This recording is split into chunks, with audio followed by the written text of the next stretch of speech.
everybody. It's good to see you all again. The few people that are subscribed to me or the people who just happen to drop by. It's always nice to see you, and it's always nice to talk with you a little bit about my experience.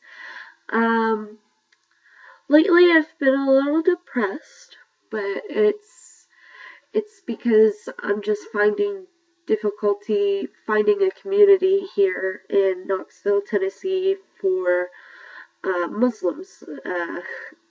Knoxville, Tennessee is a very Christian-based state, but I'm trying to get myself into a community and really trying to put myself out there and really commit to my religion and my faith and share the faith that my father had and the belief that my father had that there is one God and he is put us on this earth to glorify him and to seek his help when we need it and stuff like that.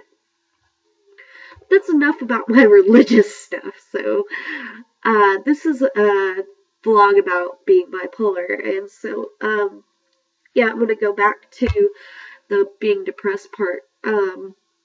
Like, I've actually cried a lot lately, and that's not normal for me. I don't like to cry, and I don't cry in public if I can help it. But lately I've been crying a lot, and I've been feeling really emotional and feeling as though like the walls are closing in on me and that I'm just really small and insignificant, and all the things that I'm trying to do to better my life are not working out.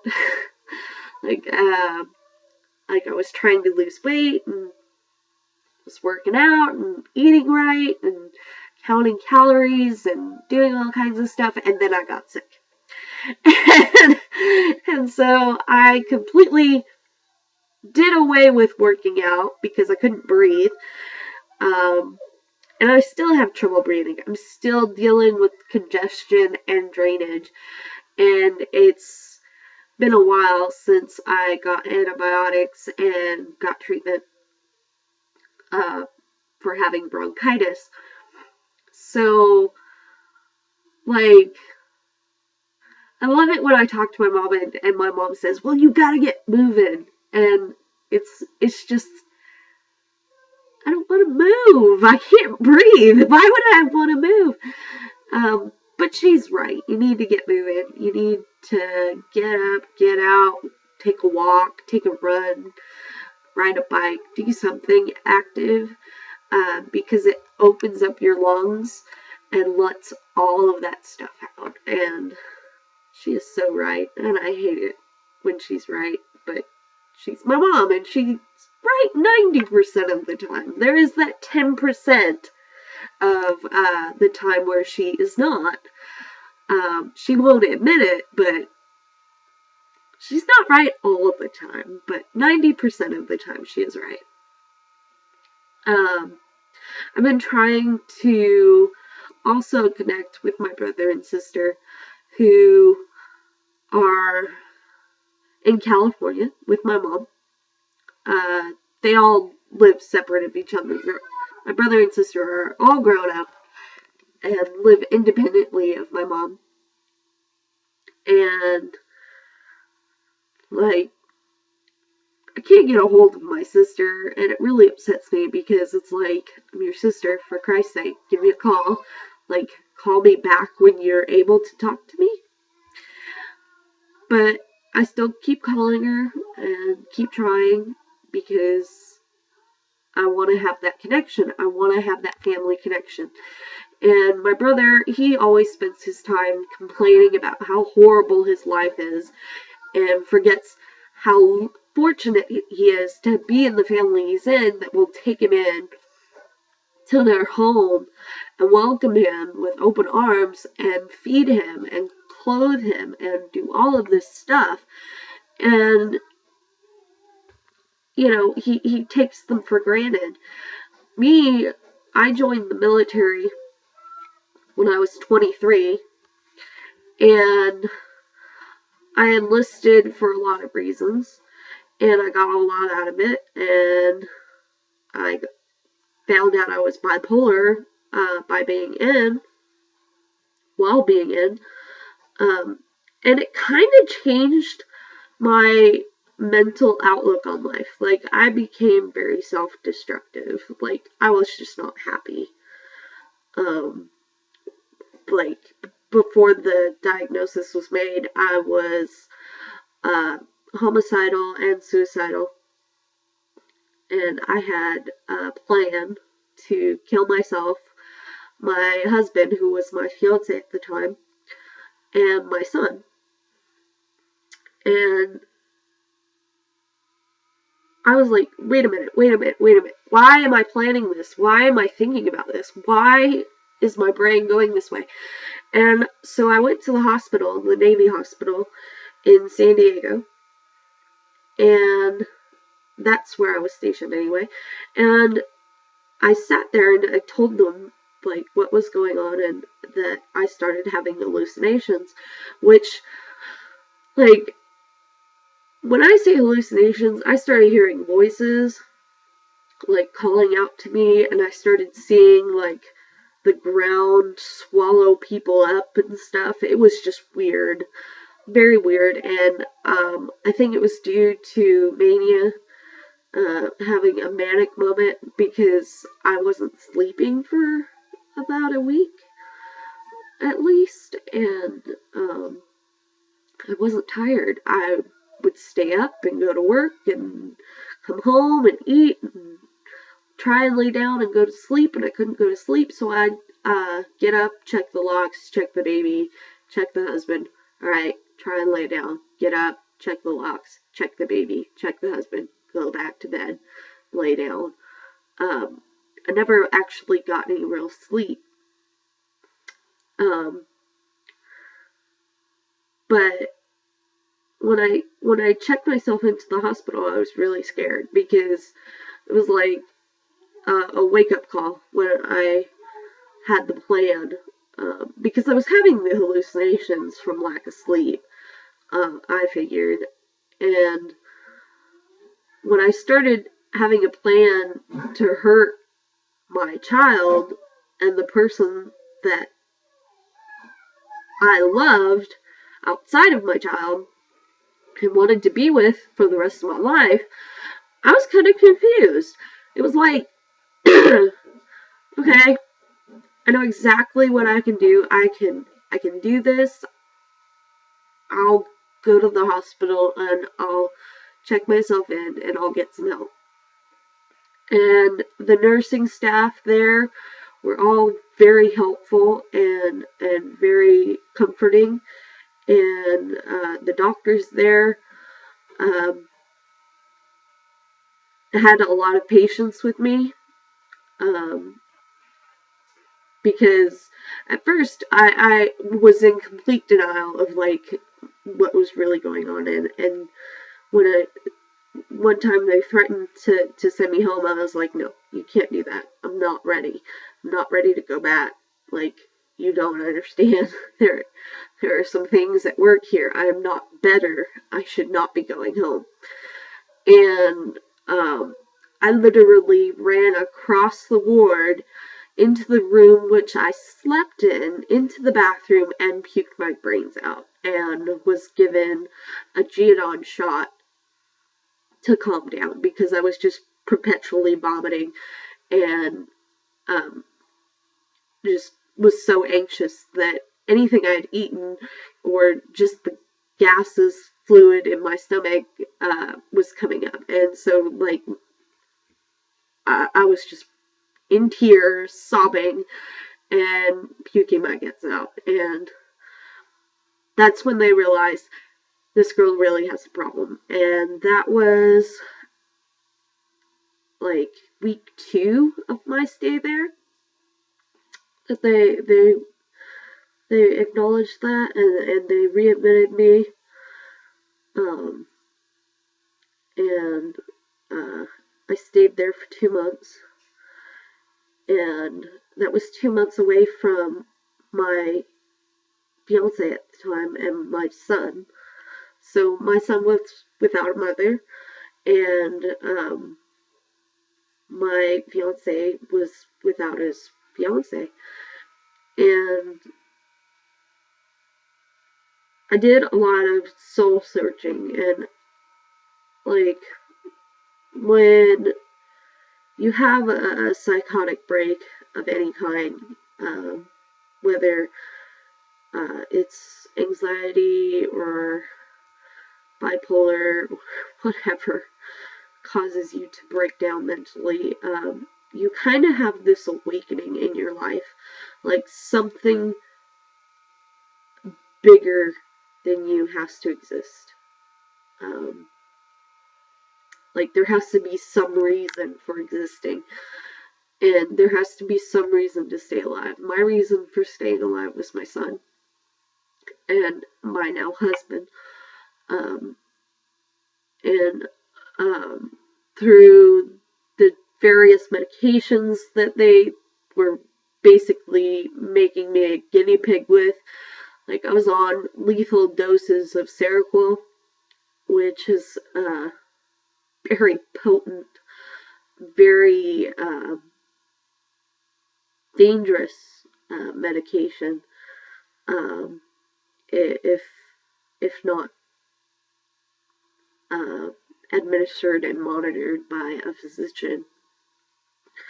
I was on about 1,500 milligrams of that, and I still wasn't sleeping, and I was still hallucinating, and I still had suicidal thoughts. And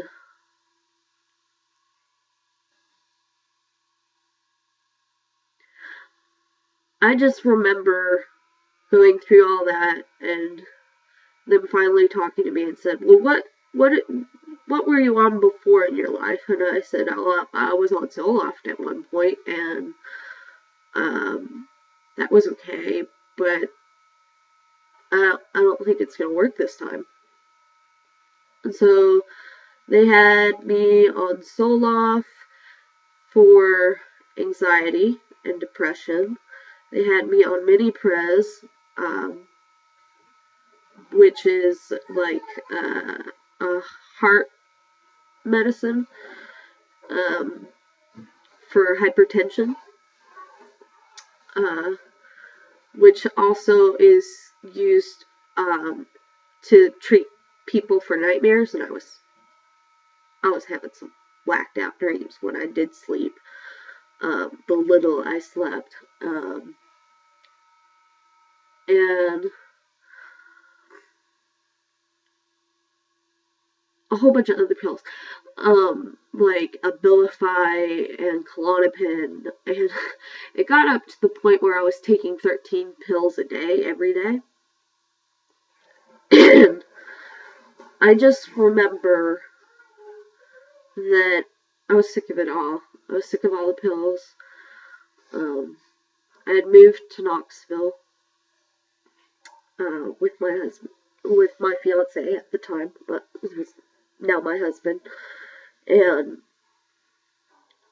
I was far away from home, all my family and support that I had there, so I just had him and his family, and one of the people that I was friends with, who I thought was my friend, who I thought was my best friend out here in Knoxville, attempted to commit suicide. And she blamed it on me. And that was devastating because I was the person who called 911 and got her the help she needed. Sadly, they didn't keep her for observation when they should have. That's a slip up on their point. She tried to commit suicide again, like 2 weeks later, and still didn't get the help she needed.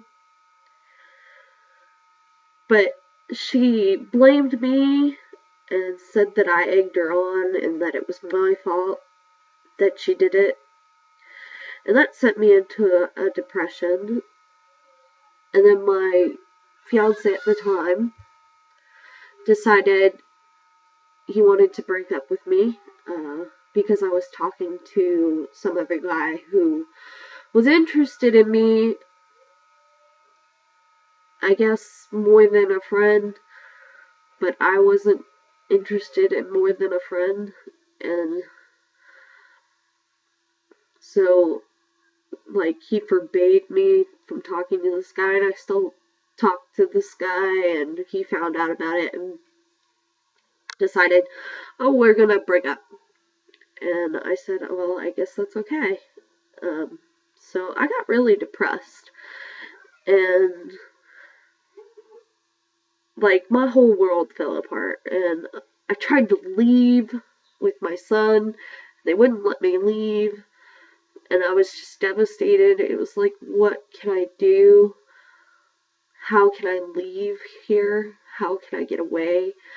Because I do not want to be around this man, and I didn't feel appropriate. We were living with his parents at the time. I didn't feel appropriate living in that house, and I didn't feel appropriate sharing a bed with him, and I didn't feel appropriate with the situation. So I was saving up money to get an apartment, and I was still trying to get back with him to kind of like bridge the gap or whatever. And I was talking to my friend who's a lawyer in California about what my options were regarding children in custody battles. And, you know, I was getting the information I needed. And, you know, I was just checking all my bases because I didn't know what was going to happen. Well, this goes on for months. And, like, the first month into it, I tried to commit suicide by swallowing down all of my 13 different medications. And my husband walked in and caught me, and he made me like throw them all up and threw them all in the toilet and flushed them down. And I was really embarrassed.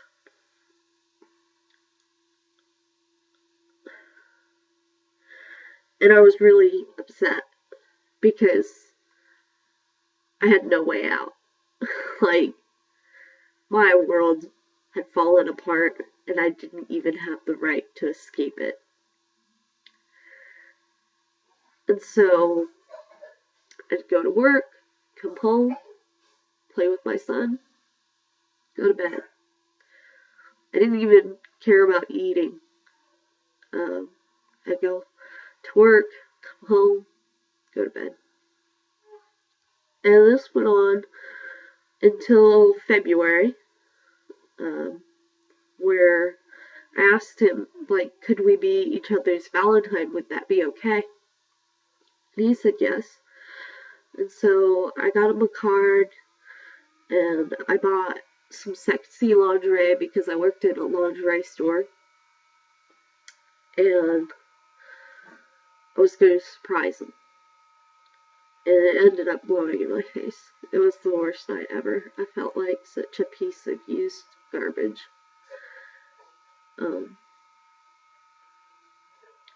I cried that night. And there was no love in it. It was purely just sex. And I wasn't happy.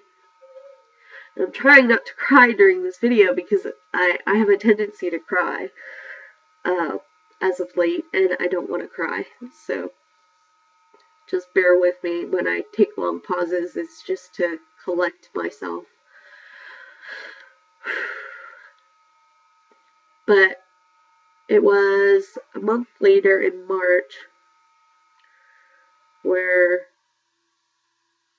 he finally said we could start dating again. We weren't engaged again, but we were dating again. And we went out on a date. It was nice. We went to the movies and had dinner, and it was nice. And I think we went for drinks afterwards. I'm not sure. I can't quite recall. It's been so long. And I just remember how happy I was that he was willing to take me back. I don't feel like I did anything really shamefully wrong by being friends with somebody who had more intentions towards me than I did them. But maybe he thought it would be a really risky situation, like he would try and drug me or something. I have no idea. But all I know is that at the end of that year, we got re-engaged and we set a date for our wedding. And we got married on May 6th, 2012. And we've been married ever since. And it's been over a year. And we still struggle with, other stuff. Like, with guys giving too much attention to me and wanting more of me than I do them. And he gets the same thing, but I don't break up with him over it. So I guess I'm a better, more understanding person. But I love him, and I hope that through my religious beliefs, where I choose to only touch male members who are related to me, who are my husband and my parents and my children, then that's my way out of getting bad attention. And dressing more modestly, covering up my body, making it so that nobody knows what my shape is. And wearing the hijab is the final stage, which is covering my hair. Because hair can be a very erotic thing for guys, and I just don't see the point in it.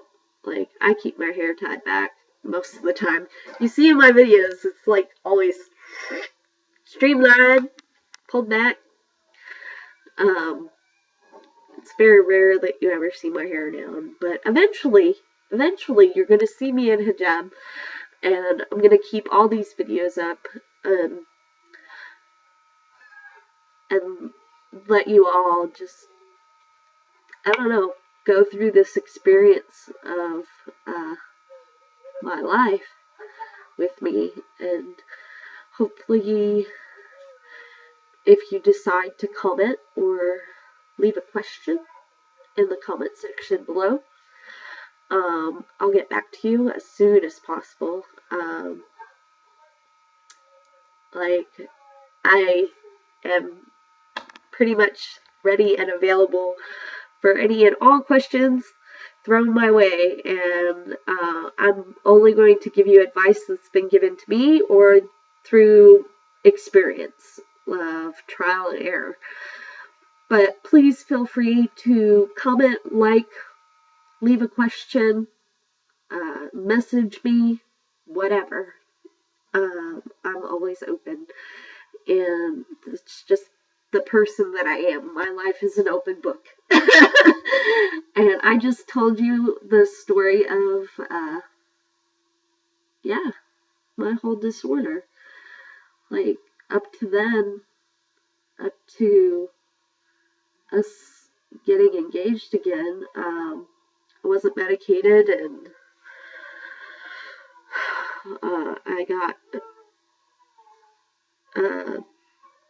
attached to the VA and started medication again, and now I'm only on 2 instead of 13, which is life-saving and mind-blowing, because it's nice to know that only 2 pills can make me better instead of 13.